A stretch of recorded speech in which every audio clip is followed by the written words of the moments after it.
Welcome to a land at the end of the world, a land of fire and ice. New Zealand offers unparalleled landscapes, wonderful people, and incredible food and wine. Join me as we explore. Welcome to Paper Ink and Passports Travel. I am so excited to be on today talking with my friend Aidan from Southern World, New Zealand, about traveling to New Zealand, what it's like to be down in the beautiful country at the edge of the earth, and some of the things that you guys can do down in New Zealand when you go and visit. So Aidan, thanks for coming on. Yep, thanks, Sarah. I'm from Southern World. I'm based here in Kansas City. Um, Southern World, we are a Virtuoso on-site for Australia, New Zealand, and Fiji. So meaning all of our offices are based down in the South Pacific, but I'm based up here in the U.S. as, a resource for advisors like Sarah to be able to help them in our local time zone. And how did you get involved in working with Southern World? So I'm half New Zealand, even though I've got this American accent. My dad, who's one of the owners, he's from New Zealand, and I grew up traveling to New Zealand probably every other year. And then when I was in college, I sort of realized I had a passion for travel, and I wanted to get into the same industry. So I moved down after college to New Zealand and lived there, worked, and traveled around a bit. I started a little internship at Southern World. And by the time I was done with my travels down there, I came back to the U.S. and they hired me on as a sales executive. So that's what I've been doing ever since. That sounds awesome. Where did you live when you were in New Zealand? So I lived most of the time. So another reason I went down there was to run. And one of my uncles who lives there, he's a big runner as well. He's ran many marathons here in the U.S. I think he finished second or so in the New York Marathon for his age group. But anyways, I went to live down with him. He's in Ashburton, which is just outside of Christchurch. So really rural New Zealand, but there's a lot of fun there. It won't surprise you to learn that I know where Ashburton is. Yeah. Yeah, well, it's on State Highway 1, so you can't miss it. Yeah, it's true. I had a friend that worked on a dairy farm in Ashburton. Oh, yeah, yeah. So that's actually like lots of, Americans and people from around the world will come to work on farms. One of the jobs I did when I was in New Zealand, I was working for a wedding marquee company. So they would do the planning, but we'd also put up these huge marquees in like people's backyards and that sort of stuff for wedding venues. And it worked Very with people cool. from all around the world. Yeah. Yeah. Well, and New Zealand is a popular it's a great romantic destination, but I know several people. In fact, I've done elopements down to New Zealand for clients. Oh, So, really? yeah. Yeah. Well, you've got the picturesque backgrounds anywhere you get married. So. Yeah. Well, picturesque backgrounds anywhere in New Zealand. I Yeah. always felt like, you came around the corner of just any road and you have this amazing vista in front of you. Yeah. No, definitely. Yeah. You just always want to get out of the car and stop anywhere along the road and just take in views. That's one of the things that I discovered is that a lot of people like to stop in the middle of the road. Yeah, some are better at finding good spots than others, that's for sure. It's true. So and we've worked together a lot. So and I know New Zealand well. So this is probably going to be, well, hopefully a great conversation. But tell me a little bit about when we're working together, or when you're working with an advisor who doesn't necessarily know New Zealand, what are some of the things that you recommend clients do in New Zealand? I mean, what's your typical itinerary? Let's say 2 weeks, are most people doing the same north to south? Yeah, so it's a lot of usually we try and find out as much information about them as possible because it's kind of hard to narrow down. New Zealand's got each area in New Zealand, you're meant to go there for a different reason. So we try and figure out, are they adventurous? Do they like food and wine? Are they into the culture? Were they wanting to do some Lord of the Rings things? Were they wanting to self-drive? So you can never, too early on, you can't narrow it down to whether they're going to just do north to south or, what's going to be their starting point. It just sort of depends. And also, based on the time of year as well. Mm-hmm. But a lot of itineraries will have, if they aren't self-drive, maybe like 3 or 4 nights if you're there for 2 weeks in each destination, and then deciding which one's a good place to go. But like Auckland's obviously your gateway city. Rotorua is like close to Auckland and easy to get to from there, and that's a great cultural hub. Wellington, if you're into the history, if you're into Lord of the Rings, to go see the Weta Workshop. Mm-hmm. Also, maybe if they are self-drive, it's an easy hop down to on the ferry to Picton. But yeah, the list goes on of different areas to It go. does go on. Okay, so let's talk about some of the things that you brought up, adventure and culture and food and wine. Let's start with food and wine because that's one of my favorite things, and then we'll go to adventure next because that's adventure travel is really close to my heart. But I think New Zealand is great for food and wine. Mhm. Typically, we'll have, if not a food tour, definitely a wine tour for clients. And you have a lot of great restaurants as well. So I tend to do a lot of dinner reservations for people. Yeah. Let's talk about the wine culture in New Zealand. It's happy hour, right? Yeah, I know. Especially used to these Zoom happy hours as well right now. Yeah, definitely. But yeah, I mean, New Zealand it's basically most of the country is wine country, and you go to different areas for different reasons, for different types of wines. Probably, just outside of Auckland, there's Waiheke Island. So, if they're not really into the cities, they live in a city here in the U.S., they don't really care to see a city in New Zealand.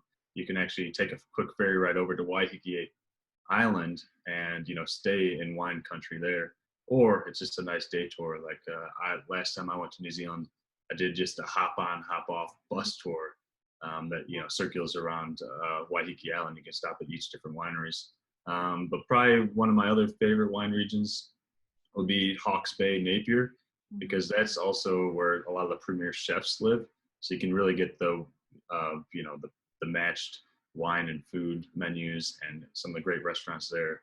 But it's also just a beautiful area to look around for boutique wineries or some of the big ones like Craggy Range. And then down in like Central Otago, that's where we find more of like the earthen wines, to find like Pinot Noirs and that sort of thing. So if you want to mix and match and see the differences between the different wine regions, Central Otago and Hawke's Bay would be a good comparison and contrasting. And then also my favorite wine region actually would probably be Marlborough, and that's where you find New Zealand's famous Sauvignon Blanc, where a lot of it's grown. And you'll look on, you go to your local liquor store and you'll see Sauv Blanc, and mostly all be Marlborough if it's from New Zealand. It's almost impossible to find New Zealand wine from any other region here in the US. I mean, at least for me in Pennsylvania, I can't find Martinborough. I can maybe one or two Hawke's Bay, maybe a Central Otago if I'm lucky. But you're right, it's all the Marlborough wines. But that region also has great food with the oysters and the mussels and. Yep, exactly. And it looks completely different to the rest of New Zealand, that region too, because it's sort of more dry and different colors rather than, you think of the North Island, you see all the greenery, and then you think of the South Island, you see all the rugged big mountains. But then Marlborough region is sort of like a drier, grassy area, I guess. Mm-hmm. Well, and that region also has a lot of, well, maybe it's more Nelson, Tasman, but hop farms and orchards. Oh, yeah, that's right. Yeah. Just something I didn't know for a long time, but yeah, even breweries up here in the U.S. will get some of the hops from New Zealand. Yeah, I learned that one of the local breweries here uses New Zealand hops. Oh, no way. That's awesome. Yeah, that's pretty cool. So, I mean, you could definitely go to New Zealand for an entire food and wine themed itinerary, but most people are going to also include some adventure and some culture travel, right? Yeah. No, I think that's a great idea. And another good point about that is, especially if you are going to be staying at the luxury lodges, you don't want to be overdone with food the entire way. You want to mix in some adventure, so you're making sure you're getting your exercise in as well. But so New Zealand is definitely known for its adventure.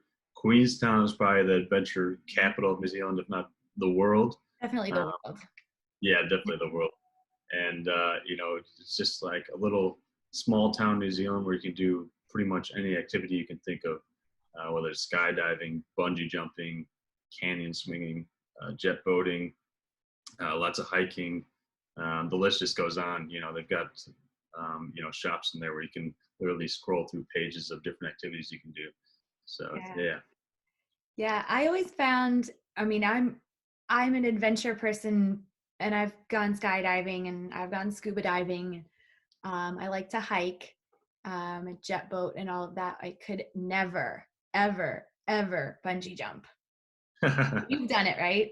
I've done it once. I did the original, I never know how to pronounce it, the Cara Bridge. Um, Okay, and the first one in the world. yeah, the Yeah. first commercialized one in the world, which I would recommend. That one's pretty cool because it's actually like they've got all these different bungees you can do throughout Queenstown, uh, done by AJ Hackett. But that one's cool because it's what you think of bungee jumping. You get tied up by your feet. You jump off a bridge over a ledge into like a river. You can choose to get dunked or not dunked. I chose not to get dunked. Um, but it's sort of, and what AJ Hackett says is, it's all about trying to overcome, and it's like an achievement when you do this sort of thing. So I mean, that's how I felt like it was for me. I mean, my story for it was this is when I was still in college. My brother wanted to do it, and I sort of just decided last minute, okay, I'll do it too.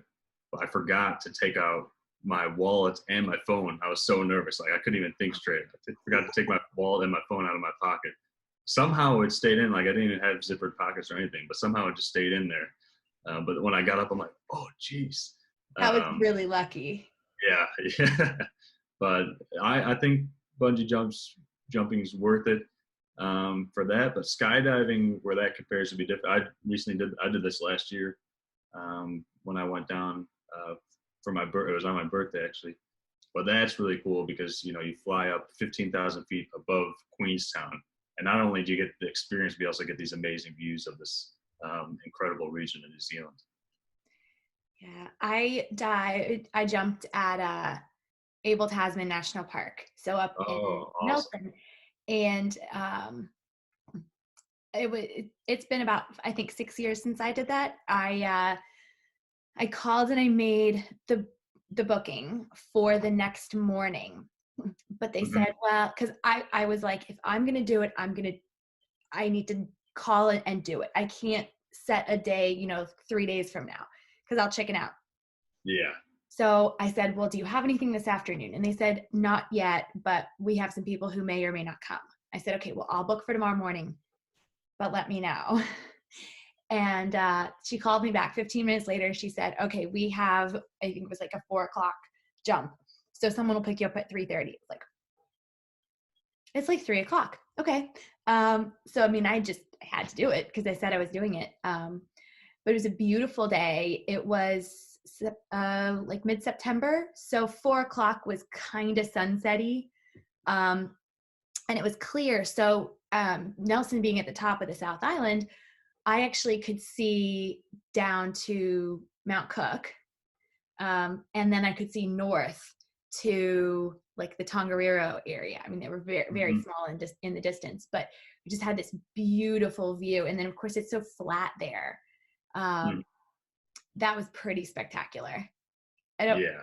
I would like to do it again. I'd like to do it either up in Taupo or down in Queenstown. Yeah. Yeah. Well, it does. I mean, that was part of my sales pitch with, we were for Virtuos, we're part of Virtuos Adventure Community. So we did the Globetrotting Day, Mhm. but skydiving in New Zealand was one of the number one must-do things for must-do activities for Virtuoso 2019. So I was Okay. telling everyone about that. I'm like, I'm from the Midwest. Lots of my friends have the first time they skydived was in the Midwest over cornfields. I'm like, wouldn't you rather have your first skydive somewhere really awesome like New Zealand? Yeah. And you and me both had the same experience for that because you never get like your first time skydiving feeling again. The second time, probably awesome, but probably not as awesome as the first time. So Yeah. save Yeah. it. Pretty cool. um, but okay, so let's say people aren't super, adrenaline seeking like that, but they Mhm. still want to do some adventure. What sort of soft adventure would you recommend? So New Zealand's known for, their amazing walks. Probably one of the coolest ones you can do is the Tongariro crossing. Oh, You I love. basically walk from one. Have you done that before? Yeah. Okay, I've only done the first half. I didn't have a full day, and it was bad weather the day I went. But amazing views, and Yeah. it's an achievable walk, and you can walk. It's a day hike, and you can walk from one volcano to the other, basically, Mm. through a little a pass area. Yeah. Which side did you start at? I started at the side where the Chateau Tongariro was, so like where the main base. Okay. All right. Yeah, Yeah. we got in early and started, and that first hour is you're walking through like the volcanic valley. So it was very easy walking. But the Hmm. second hour is the devil's staircase. Yeah. That was pretty brutal. Yeah, yeah. I mean, it's not. There's easier walks to do in New Zealand, but that's one that I think is achievable for the right clients, and you feel like you got to. It's something good to do early on the trip, so you feel like you accomplished something and you did your exercise early on in the trip. Yeah. So that's why I usually like to put it in. It was definitely one of the highlights of my time down in New Zealand. I'm Yeah. so glad I did it. Um I had never done a hike that long before. And really, the Devil's Staircase, I mean, there places to stop for pictures because you do have the volcanic valley below you, and it's beautiful. So there's places to stop, and I mean, it's a pretty upward slog, but then you get to the top of that and you cross the first crater. Um, and so I felt like even though I pushed myself up this staircase, then it was, flat for a bit. And then it was up another ridge. And then it was flat. And then it was up a bit more. And then it was down. Even though it's a long, I think it's 19.4 kilometers. Um, I agree with you, very, very achievable. I mean, there were people in regular tennis shoes, um, average everyday clothes. I mean, you definitely don't need special gear to do that. So, Right. Exactly. Yeah. And yeah. another thing I think good for soft adventure would be helicoptering through New Zealand, Mm, yeah. Queenstown or in France Joseph. It's just one of the amazing ways to see the country, especially if you do it in Queenstown, because then you can, head over to Milford Sound as well, see that up from above. But there's also some cool things that some of the helicopter companies have done there. Like one is, taking a par 3 course on top of a mountain that you can do, and just random cool little quirky things that New Zealanders like to do with their trips. Yeah. You guys do like your golf too. I'd put that in the soft adventure category. Yeah, There's a yeah, lot of good golf courses. yeah, yeah. I mean, lots of good golf courses, starting with like Cape Kidnappers and the Robinson Lodges. They each are Mhm. built lodges built around golf courses. I haven't got to golf there, but I got to see the course last time I was there, Okay. and it's just right on the side of the Cape, and huge fairways, and just like you can feel the ocean breeze, hit the hit you as you're driving by. Uh, But yeah, one of the most spectacular courses I've ever seen. And also, there's some great courses near Queenstown as well. okay. Yeah. Well, and are there any good courses up in the Bay of Islands? Because that's, I would say, another great place for adventure, um, Hmm. especially if you want to do some sailing or even hiking. 'Cause I think you can get out to the lighthouse at Cape Brett. Yep, yep, yep. So yeah, Bay of Islands. That's probably when I was trying to plan my trip, because we were going there during um, July last year, and obviously that's the top of the North Island, so one of the warmer areas. So we were thinking about going and doing a golfing trip up there. But lots of really nice, high class golf courses, but also more moderate or cheap ones that you can just roll up to on the day. Mhm. But yeah, like you said, amazing for sailing, good beaches. You can kayak, lots of walks you can do up there. That's an area I have yet to be. I imagine you've probably been up to the Bay of Islands before, but I worked Yeah. up there. Yeah, Oh, you did. I lived there in Paihia for 4 months. Oh, that's Yeah. awesome. So it was a lot of fun. Made some great friends. Loved working at the bar I worked at. It was a beach bar. Still there. I won't tell you the name of it, but I did love it. And it's just so there's really no beach bars. It's not on the beach, but it was across the road to the beach. And one Right. day you got to see all sorts of cool things. There was an orca came into the bay and was 20 feet from shore. And we just raced out of the bar across the road, and you could see this orca swim by. That was pretty cool. Yeah, yeah. So, Oh, and actually continuing on with that, another adventure category would be seeing wildlife. So up in Kaikoura, you can go see the whales swim by. In uh, in I'm blanking Akaroa, you can go swim with dolphins. mhm. I did that last time I was there. They're the smallest dolphins in the world, and it's all basically natural. You ride around in a boat around the little bay there, and you sort of jump out in certain areas. And these dolphins just like they're curious and they try and swim around you and see what you guys are up to. So yeah, it was really really cool. Yeah, there's a lot of really interesting wildlife in New Zealand. I saw a lot of penguins. Hmm. Um, I don't think I saw any, well, besides the orca in the bay. I never did any whale watching, but I worked in Alaska, so I'm pretty familiar with humpbacks and gray whales Yeah. from Baja and all of that. So I never felt the need to go out in Kaikoura and do that, but seals everywhere. Um, Yes. and when I lived in Dunedin, we would go out to the peninsula to some of the beaches there and walk around, and you've got the fur seals and sea lions just lounging on the beaches. And these are, I mean, remote beaches, you're walking down the sand dunes and out through the beach. So yeah, Yep. lots of wildlife and natural experiences. Yep. And in Dunedin, they've got that albatross colony too. That's pretty cool to go and see. Yeah. Yeah. They've got penguins right next to them as well. Yeah. Yeah. Yeah. Gosh, we could talk for hours about New Zealand. Can't forget about the kiwi Anyway. birds. Hmm?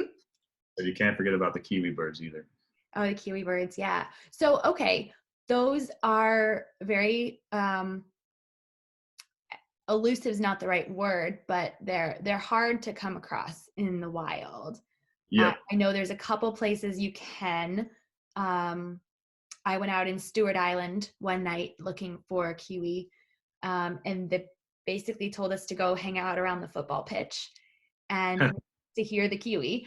I didn't see any, but I know there's a couple of sanctuaries where you Hmm. can go, and I've been to one somewhere on the road between Wellington and Dannevirke, I think. Oh, okay. Maybe between Dannevirke and Gisborne. It's one of the places I stopped when I was on the last couple of weeks that I was in New Zealand. Richard suggested it, actually. Oh, okay. So I stopped there, and I was able to see two kiwi, a brown kiwi and a white kiwi. Oh, wow. That's Yeah. awesome. But they were in their inside enclosures. So Yeah. there's some other places though, right? Yeah. Yeah. So one area you can try and see them in the wild is actually just outside of Auckland. There's a company that will take you out. It's like a full day tour, and it'll lead into the night because obviously there's nocturnal, so you see them at night. And that's just at an area close by to Auckland. Another really cool way to see them is at Rainbow Springs in Rotorua. You can actually go to the Kiwi hatchery.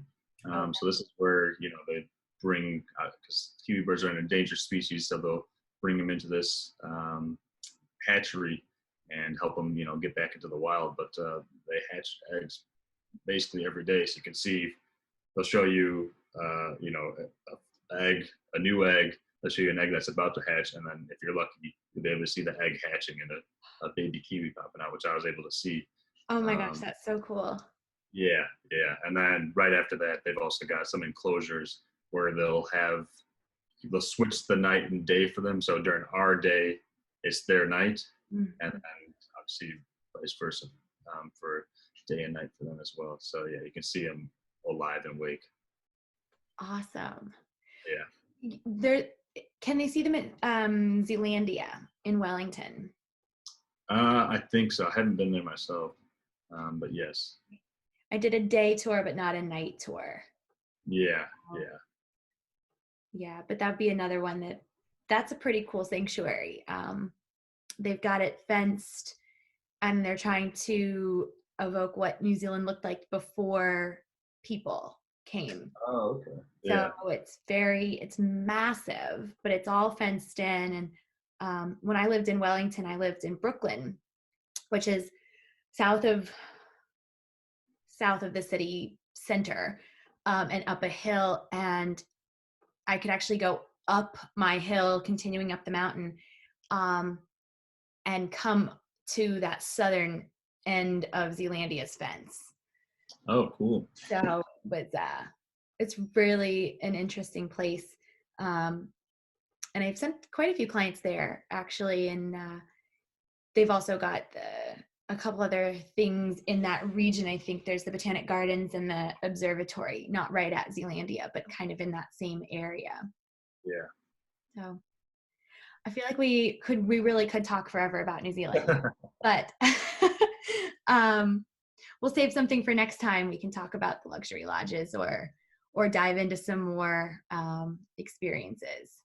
Yeah, no, I think that's a great idea. Fantastic. Well, thanks so much for coming on. It was absolutely fantastic. I love talking to you about it. Clients, friends, if you want to hear something specific about New Zealand, drop a comment, drop a question, and we will do our best to answer. Thanks a lot.